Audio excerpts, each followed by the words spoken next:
Hello, everyone. Three people. Should we wait for a little bit longer? Five. Wow.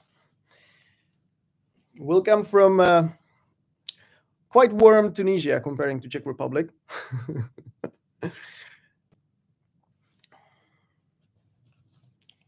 I may give it a little bit more time. I have prepared some notes for everyone to keep on track and kind of go through all you need actually to get into Tunisia without all the dramas which I had. So, Austria. Hey, hello.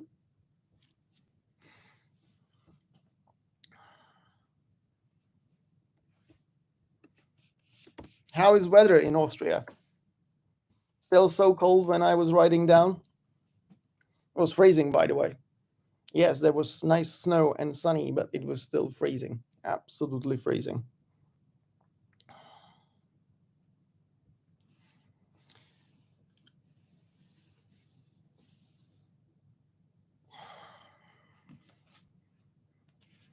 I got first stickers in Tunisia.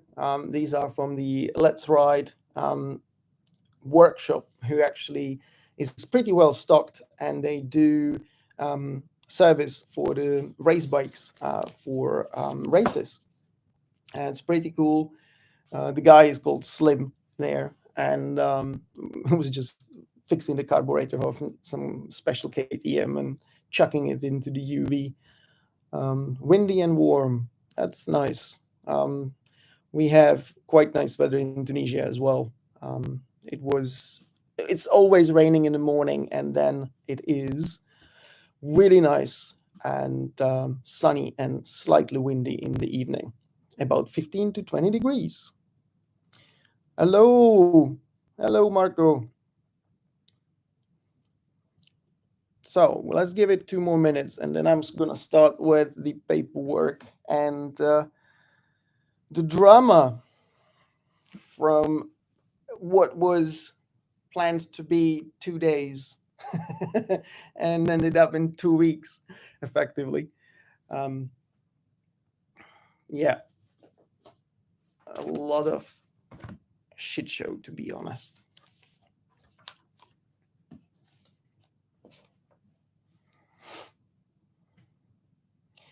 Soon everybody's going to be on the bikes. Spring's coming.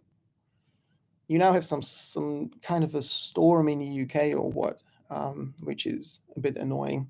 100 miles per hour winds. That is brutal.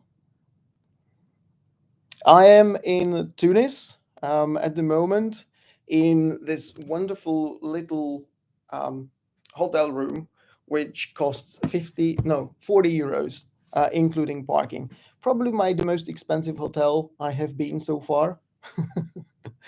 And was quite funny because when I arrived, considering the price, not a single light bulb worked in this place, which was quite epic. So, but it's in the middle of the city. It's in the Medina, and to be honest, the guys here at the reception helped me a lot going through the port. If I wouldn't be in this hotel, I would probably not be in Tunisia by now, but somewhere in Sicily again. So, yeah, I'm gonna move south probably Monday, because the desert seems to be better in Feb than in March. Yeah, Czech Republic is probably not the riding paradise either, isn't it? Yeah. Okay, 5 minutes. So, what I'm going to start with is so I wanted to go to Tunisia from Genoa, and I went down to there, traveling. Victory's my village taken down. Yeah, hold tight, keep the bike inside. And I wanted to go on a ferry from Genoa with the GNV operator. It was really cheap ticket. It was like 150 euros. And I checked some regulations and all that, and I went down, and they unfortunately denied my boarding. So, and the reason is that I didn't have enough paperwork because of a COVID. Um, what and the reason is that at the moment in Tunisia, I actually arrived here 15th, which was the last day of the COVID restrictions which have been imposed by Tunisian government. Those rules are now relaxed, let's say, and you can travel to Tunisia, be vaccinated or non-vaccinated. It doesn't really matter. And if you come in as vaccinated person, you can enter without the PCR test or without the antigen test. If you are non-vaccinated, you have to have the PCR, which is not older than 48 hours, and you have to have an antigen, which is not longer than 48 hours, 24 hours. And also, what they now lifted is there's no curfew here in Tunis, so you can just walk around and move freely after 10 o'clock or anything. And really, the most problems I have with entering Tunisia was because of two things: because of there was these restrictions, and also because I came from Italy. So Italy is a biggest troublemaker basically in the whole thing to coming into Tunisia, because they have restrictions. Yes, they do check everything on the road borders. Yeah. So what happens is that Italy, for some strange reason, put Tunisia on the E list. I don't know what that list means, but effectively high risk country. And until 15th of March, Italians restrict tourism travel to E-list countries, which is Tunisia. And what happens is that if you go to the GNV website or if you go to Grimaldi website, um, there is a COVID information, and go there and check it. And what you will see is that you need to have a booking, hotel booking, and a return ticket. And that hotel booking needs to be for the whole duration until your ticket is to return. Now, I had my booking with the Airbnb because I was staying with the family. When I arrived to Genoa, the lady at the port, when you go through the gate, said, no, no, no, go to the office and sort it with them because you don't have the required paperwork for Italians to let you on the ship. So I went there. There was a quite long discussion, and they were kind of saying, no, I have to have a booking and it needs to be return ticket and blah, blah, blah. So I bought the return ticket, or was about to buy the return ticket. And then the lady was really stuck on the fact that I cannot have a booking.com. Now, so at some point, it was non-refundable booking.com, and they didn't accept it. So I gave up and went to Sardinia. And they really, really check on the Italian side, especially the GNB, if you have these things, if you have the return ticket and if you have the full booking. And it cannot be booking.com. And we will get to that a little bit later, why that is not possible. And to give a credit to GNV, they kind of try to protect themselves, because if you would be deported, as I at some point was deported, they have to somehow get you back to Italy. And Grimaldi said that they will do it for free of charge. I guess that the GNV was the same. They would probably have to give it to you free of charge. So Italians, until 15th of March, you cannot travel legally for tourism, and you need the return ticket and a booking. And it's really funny because if you want to travel to Tunisia from France, well, there's only one place, France, you can travel. GNV is the operator, Italian ferry operator. GNV and Grimaldi lines. If you travel from France, you will have no problem whatsoever. So there's no restrictions. I have checked with the French embassy. There's some Tunisian French embassy, the operators, and there's no restrictions. So the rules are only COVID restrictions. We are talking about the vaccination and non-vaccination, and then you get normal entry from France. So if you want to travel to Tunisia and have no issues, choose the French route from Marseille. Um, Also, what is really good is the CTN operator, which is a Tunisian ferry operator. Apparently, with the Tunisian ferry operator, it is a little bit more expensive, but especially from the France, you can also do paperwork on board the ship. So I'm not sure if you ever traveled to Morocco, for example, but on the Morocco ship, there are two Moroccan officers. One is to stamp your passports and do all that logistics, and another one is to give you the temporary import for Morocco. And apparently, what my Tunisian friend said, that the CTN Tunisian operator, they have a similar service on the board.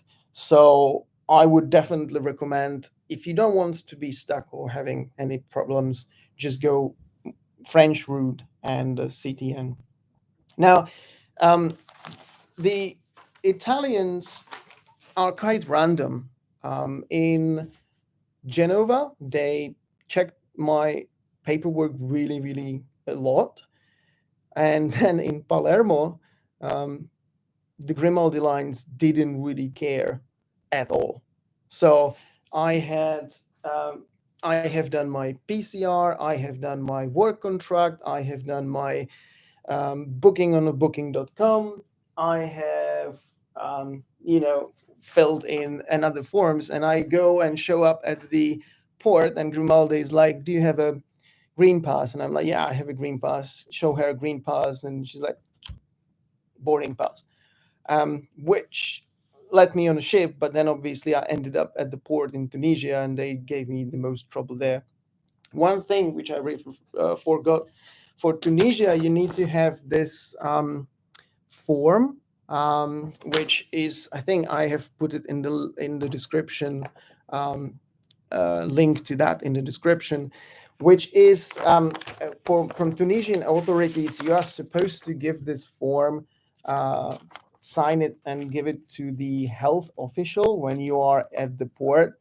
That didn't really happen at all. Nobody wanted to see this paper, and I doubt that they will ever want to see it.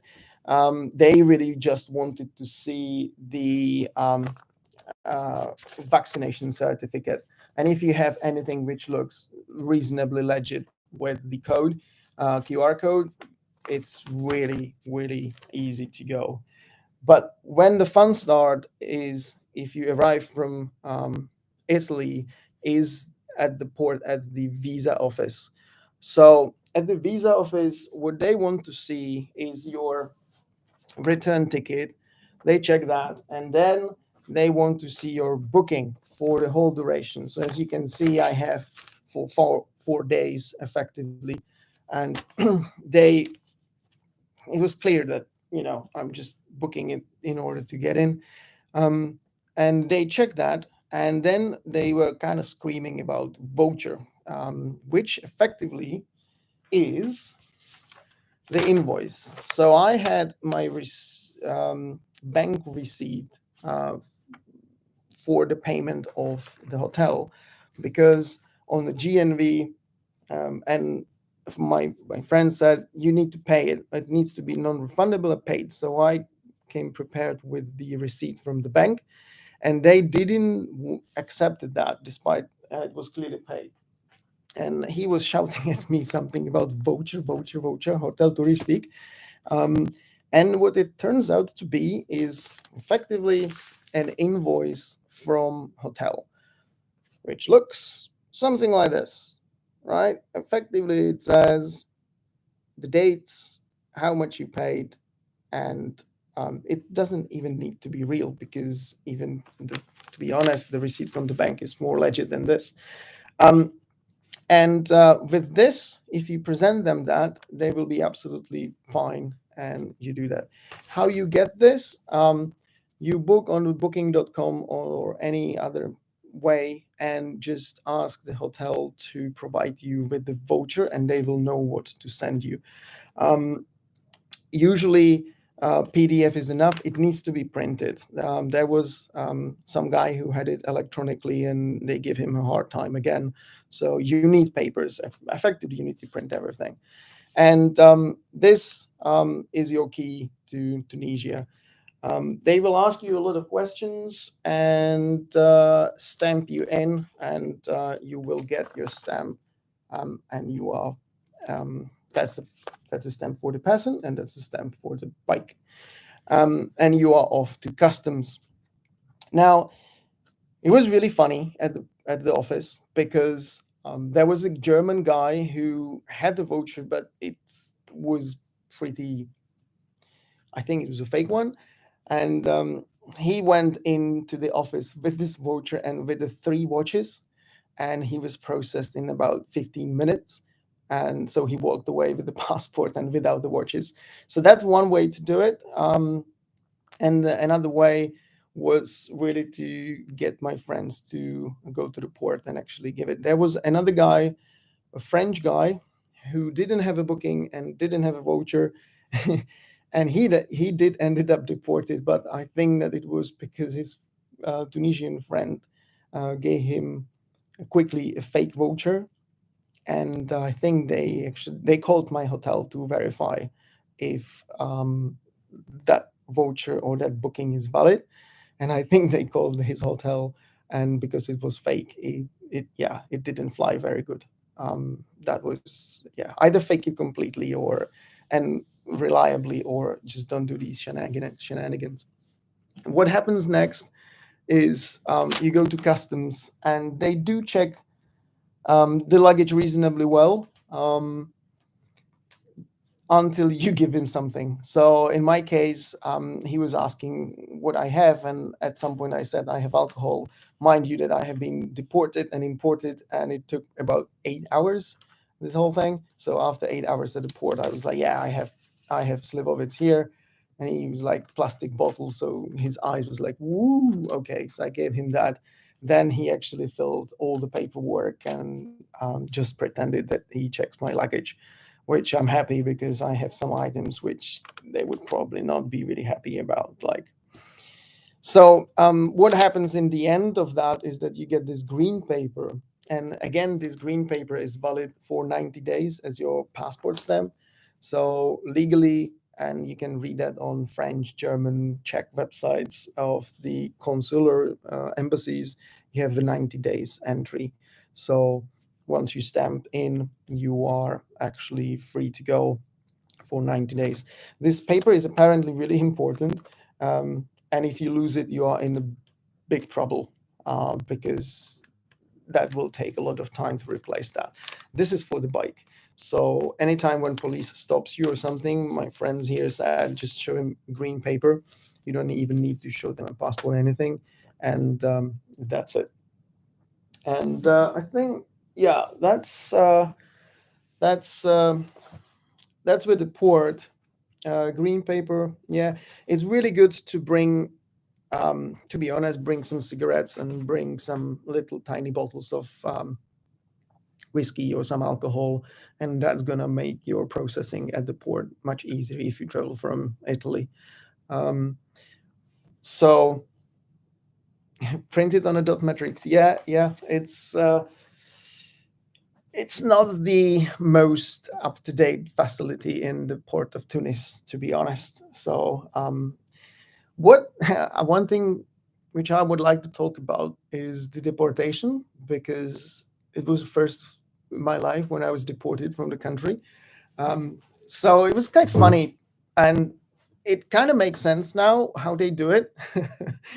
So what happened is that I effectively was waiting for Ramsey, my Tunisian friend, to get me these.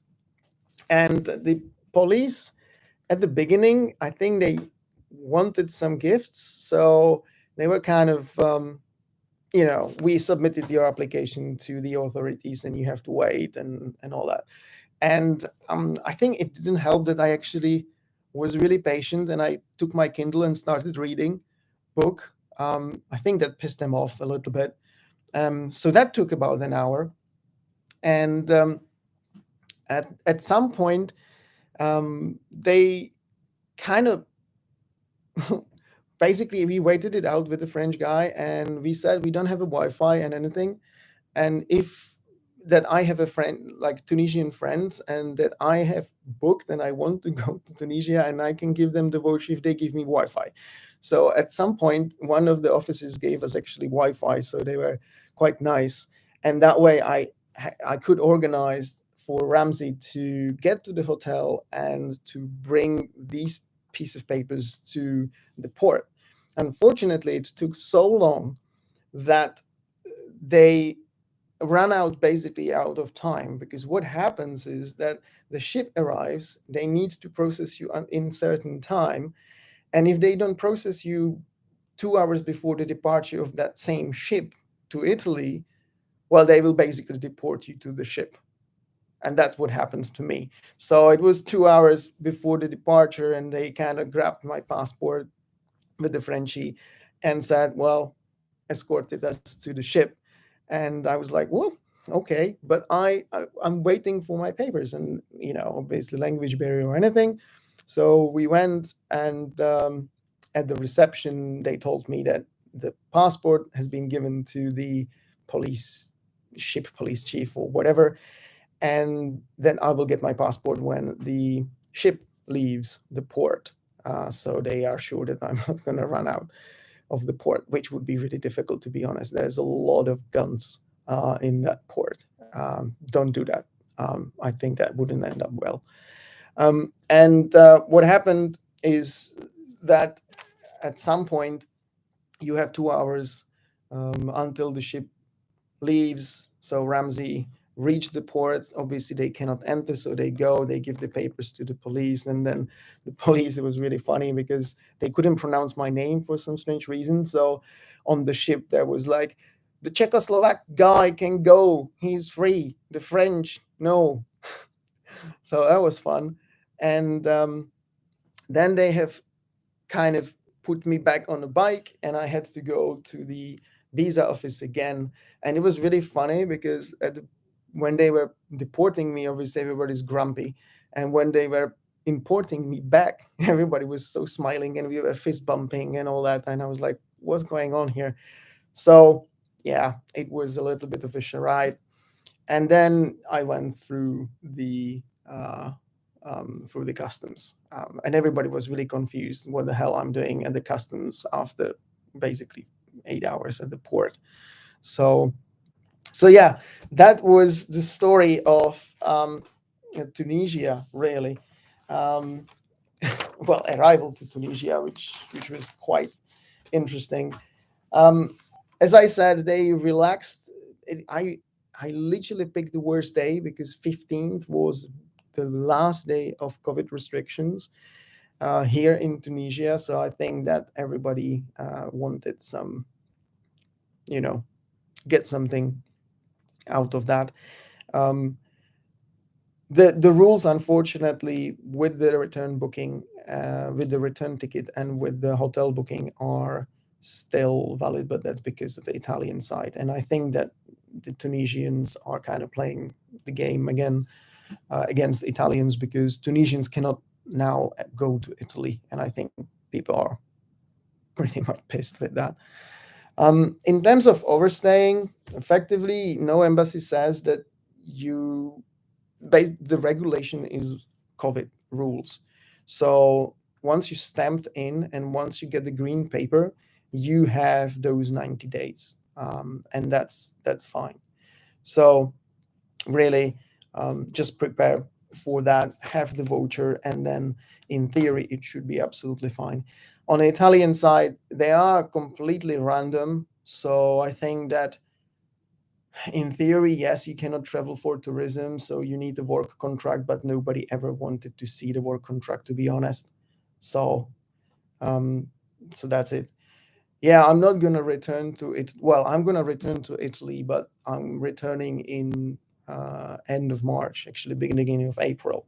So my return ticket is, I just not gonna you board that ship on this Saturday, and I'm gonna stay till end of March. And that's also the reason why traveling from Italy is financially much better, because if you travel from Marseille, um, it's much more expensive, and the return ticket. I mean, if you travel from Marseille, then you have no problem. But if you travel from Genoa and you want the return ticket, then it would be a little bit more expensive, because you obviously have to book the hotel for the whole duration plus the return ticket from Genoa, and that gets more expensive than from Sicily. So for me, it was 45 euros is the return ticket to Sicily from Tunisia, which is like 1 day in this hotel effectively. So yeah, there are some German people in the big truck, Mercedes. I don't know, actually, Welt something. And they also overstayed 2 months, and they had friends who overstayed 2 months before them, and they left, I think, on Wednesday, and they said I have no issues with that. And I think really it boils down that once you stamped, you have those 90 days in. So that's effectively easy. I think that's all. If you want to come, guys, it's probably good to come before March. Apparently, kind of beginning mid-March, the wind in Sahara starts to pick up, and it gets a bit annoying riding with the sand, as well as end of March, as well as the sand is getting softer. So for me, it's gonna be last few days here in Tunis, and then I head down to Tatooine, down south, and I'm gonna stay south probably for a few weeks, um, going a little bit of riding Star Wars and doing all that, and then I will slowly snake up to the north. So the borders. That's a really good question, Marco. So, unfortunately, at the moment, the Tunisia is a little bit of a dead end. And the reason is that Libyan border, forget that. And unfortunately, the Algerian border seems to be closed due to COVID. There has been some information, which I'm not entirely sure if I can. I have not. I have not verified that, so please don't take me completely seriously on that. But there is a southern border crossing. I'm trying to find that. Apparently, that is open for tourists as well. I can maybe update on Instagram later, but I think that's not that much of a true. There's a lot of things which, unfortunately, local guys, unless they are tour guides, there's so many different rules for foreigners, different than from nationals. So you can sometimes cross the borders as Tunisian or Algerian, but obviously not as a foreigner. The northern border is closed. Southern border, like in middle of Tunisia, seems to be open. But in order to enter Algeria, I need visa from Algerians, and I can only get that visa in Czech Republic. So what I did is I left my second passport in Czech Republic, and I can apply for Algerian visa and try that. But I'm not gonna be doing that unless I know for sure that Algerian border is open. Yes, yes. Algeria needs visa, and be careful depending on what nationality you are. most of the nationalities need a visa application in your home country. So that's one of the bigger problems if you already traveled somewhere.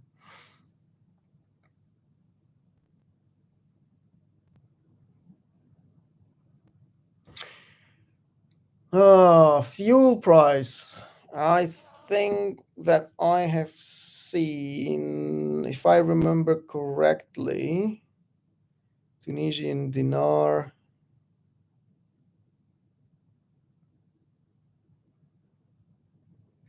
I think I paid like 260 to 50 dinars per liter, which is 80 cents. Yeah, yeah, it's about 80 cents. Um, it's pretty cheap. Everything is pretty cheap. And people are incredibly nice. We had really good conversations. And what I'm really surprised, oh, yes, what I'm really surprised about is that how well stocked most of the things are here. So there is officially Mita's dealer in Tunisia now. It's like I think Raid said it's 2-3 years old, and they really have good stock. They stock both road tires, motocross tires, as well as ADV tires. So they do have. Um, I, for example, got Mitas E13 front for a very good price. It's the same price as in Europe. They have EO7s, Dakars. They have tires for sand and everything. They have new shipment coming in. So I'm gonna put these pins on the map, um, on iWellender and on the Maps.me.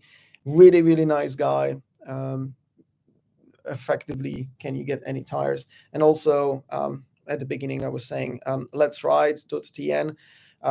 There's a guy who owns it. It's called Slim, and he is actually having a little workshop, and very, very well stocked. There's so many sprockets and wear parts, usually brake pads, sprockets, chains, oil filters, and everything. And he actually does prepare the bikes for the races, for the rallies. There's a rally called Phoenix Rally in March. They kind of said that I can join, but I don't think that I'm ready for 2,000 kilometers in the dunes yet with my skills. And yeah, yes, with my new mirrors. Yes, after 10 hours in Palermo, they stole my mirrors, by the way. So if you ever go to Palermo for taking your ferry to Tunisia, please park in some some underground or secure garage, because it didn't really took too long to steal my double take mirrors plus the um, drone holder, which is so bad. I'm not really. I mean, those double take mirrors are replaceable, but that mount was really neat invention, which I really miss now. So yeah, definitely. Those from the scooter, which I have now for 12 euros, work really well. They have this really strange curvature, so it's a little bit annoying, but they actually work. And you need mirrors here in Tunisia. Also, the roads are very slippery for some strange reason. They probably use the strange material. They're really shiny and very, very, very, very slippery. So yeah, so far so good in Tunisia. Um, the only problem with parts, as I have been hearing, is that if something more serious happens, like you get your clutch or something problematic like that, shipping to Tunisia seems to be a bit of a hassle, especially because the packages may get opened, and it's the local guys who say this. I'm not entirely sure if it's going to be worse than India, but they say it's worse than India. So all the wear things are fine, bearings and all that. But if something serious happens, there can be problem shipping, especially bike parts, apparently, into Tunisia. And you will pay a lot of tax on that. So careful with that. The drone. Drone is not allowed in Tunisia. You can bring it, but you are supposed to register the drone with the ministry, and you are supposed to get the permit, and you are supposed to, and that takes, apparently there is one guy who has a drone here, he stayed here for a long time, and his permit took like 2 or 3 months to get. So I took the drone only because I'm going from Tunisia to Albania for the Trees for Lure, and I effectively won't just carry it there. It's not really wise to flying the drone around here too much anyway, because you're very, very, very close to the borders and everything. So I just basically take it to the country, and I'm gonna take it out to the country. I'm not gonna fly it. It's not worth the risk. It's yeah. Where did I change my money? Tunisia is very developed country, so I just went to the ATM and just get dinars from the ATM. I'm using Revolut, which I have 2 cards. One is my MasterCard, one is Visa, and I can just charge it with money, and I can get almost everywhere in the world good exchange rate and everything. You cannot change, I think, the dinars. My friends, my Tunisian friends said that you cannot exchange dinars outside of Tunisia. You cannot actually get the dinars out or something. At least they cannot pay like with PayPal or something. So yeah, just take it from the ATM, and or if you go here, there's many exchange offices where they can change your money. It's not a problem at all. And most of places in the Tunis will accept the cards, obviously. And outside Tunis, it's gonna be just cash, And exchange rate is like yeah, three euros is 10 dinars. 330 is 10 euros. So, no. What's that? Yeah.